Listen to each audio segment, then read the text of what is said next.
Bismillahirrahmanirrahim. Salatu salam ala ashraf al-mursalin.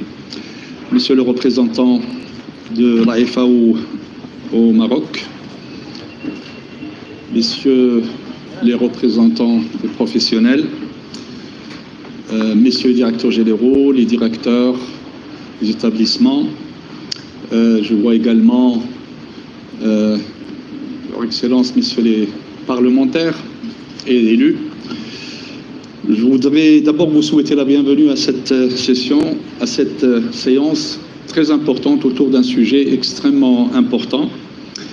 Comme ça vient d'être dit, les systèmes alimentaires, et tout le monde, c'est un sujet qui s'impose aujourd'hui un peu partout dans les débats, et on parle beaucoup de transformation. Mais je voudrais tout d'abord souligner toute l'importance et la solidité de la coopération et du partenariat que nous avons avec la FAO.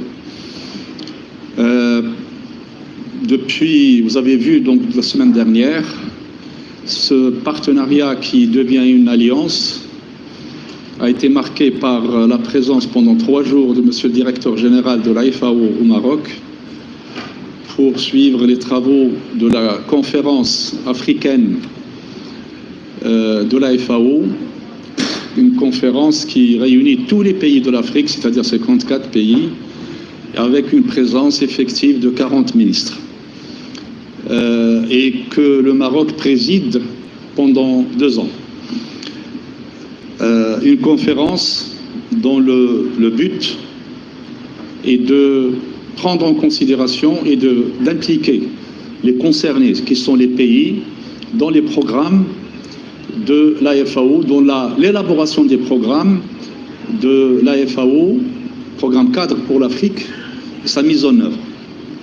Donc, extrêmement important. Donc, ce partenariat et cette alliance avec la FAO s'étend aujourd'hui, au-delà du Maroc, donc au programme donc, de l'Afrique. Donc, je tiens vraiment à le souligner.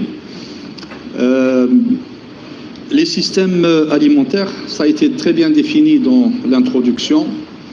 C'est comment nourrir, comment approvisionner les marchés, nourrir les populations. Et c'est l'ensemble des opérations, l'ensemble des filières, et c'est l'ensemble des opérateurs également qui sont impliqués. C'est pour ça qu'on l'appelle un système. Nous parlons de la transformation, parce que vous avez, il y a plusieurs choses. Il y a les systèmes alimentaires, on parle de la sécurité alimentaire et on parle de la souveraineté alimentaire. Et ce n'est pas une duplication. Les systèmes, c'est le cadre et c'est tout ce qui est dynamique qui fait, c'est les flux, c'est les sources et puis c'est la destination. La sécurité alimentaire, c'est le but. C'est le but ultime. Et la souveraineté, c'est une voie, l'une des voies pour arriver à la sécurité alimentaire. Donc aujourd'hui, vous voyez tous ces éléments, on n'en a jamais parlé autant. Pourquoi? Parce que les changements qu'on appelle climatiques et que nous percevons aujourd'hui de manière beaucoup plus concrète, sous forme, mais vraiment de choc. Donc, ces éléments sont aujourd'hui perturbés. Nous avons vécu pendant 4 ans maintenant, depuis le Covid, ça a commencé avec le Covid, lorsqu'on a fermé les frontières aux flux alimentaires, hop, un choc. Et donc, tout ce système a été perturbé. On n'a jamais pensé qu'un jour, auparavant, qu'on allait fermer comme ça les frontières. Et donc, on n'avait pas prévu, le fait de ne pas avoir prévu nous a mis devant cette difficulté. On n'avait pas de solution, on n'avait pas d'option. Et donc, le système n'était pas durable. Donc, il s'est arrêté. Il faut trouver une solution à ce genre de catastrophe. Après, nous avons le climat, changement climatique. Et ça agit sur quoi? Les changements climatiques agissent, je reviens, les exemples, si vous voulez, de perturbations telles que le Covid agissent sur l'offre, sur les chaînes d'approvisionnement plus.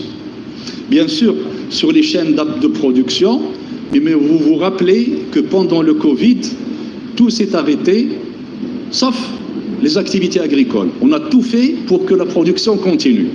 Donc c'est plus sur les chaînes d'approvisionnement que ce genre de perturbations agissent.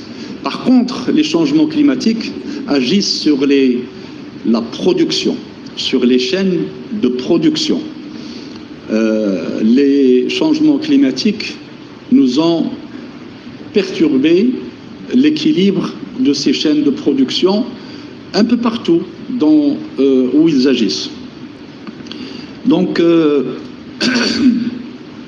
vers plus de durabilité et plus de résilience, ça veut dire qu'après les chocs, il faut qu'on rebondisse, que ces chaînes continuent à produire.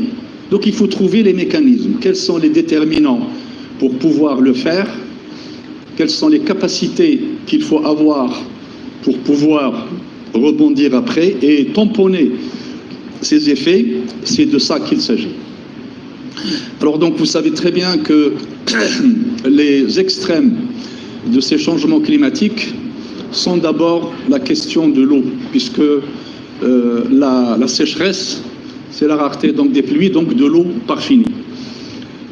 Donc toute notre attention, et vous pouvez le percevoir dans la série de conférences que nous avons et d'ateliers, mais également dans l'exposition dans ce salon qui se concentre sur les technologies et toutes les approches de contrôle et de maîtrise de l'eau d'irrigation.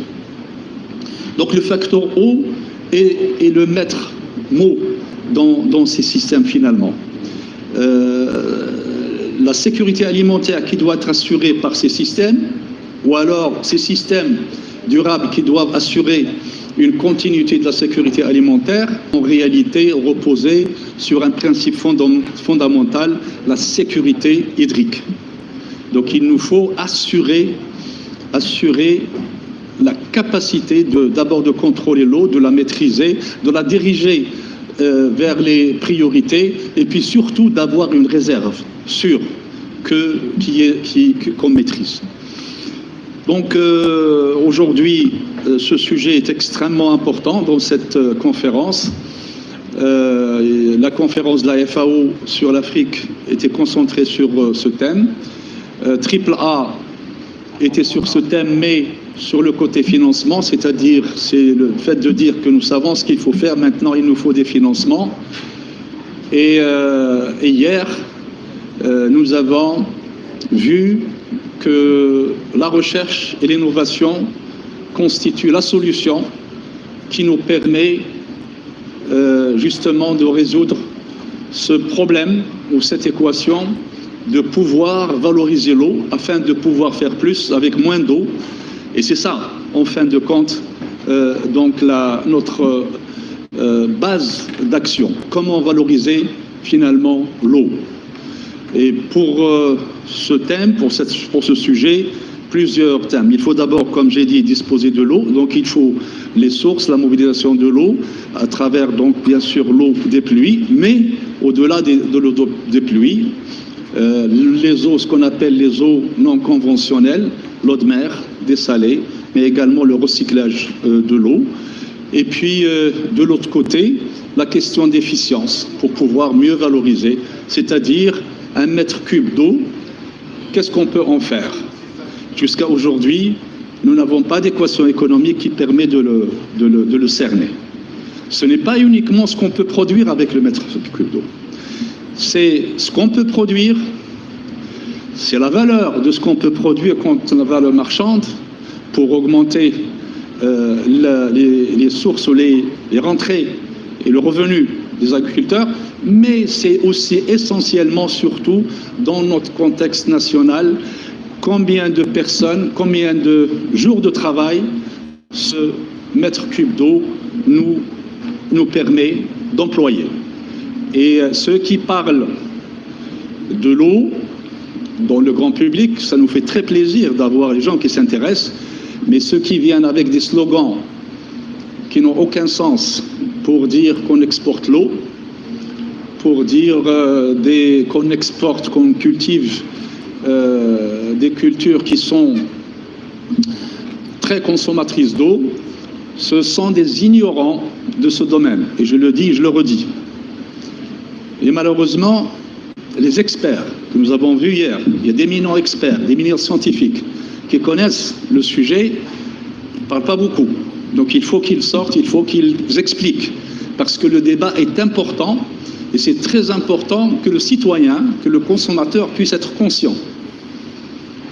D'accord ? Il faut que le citoyen puisse savoir que quand il mange du pain, le pain, les céréales consomment beaucoup d'eau par rapport. Et donc, vous voyez, il faut absolument placer le débat sur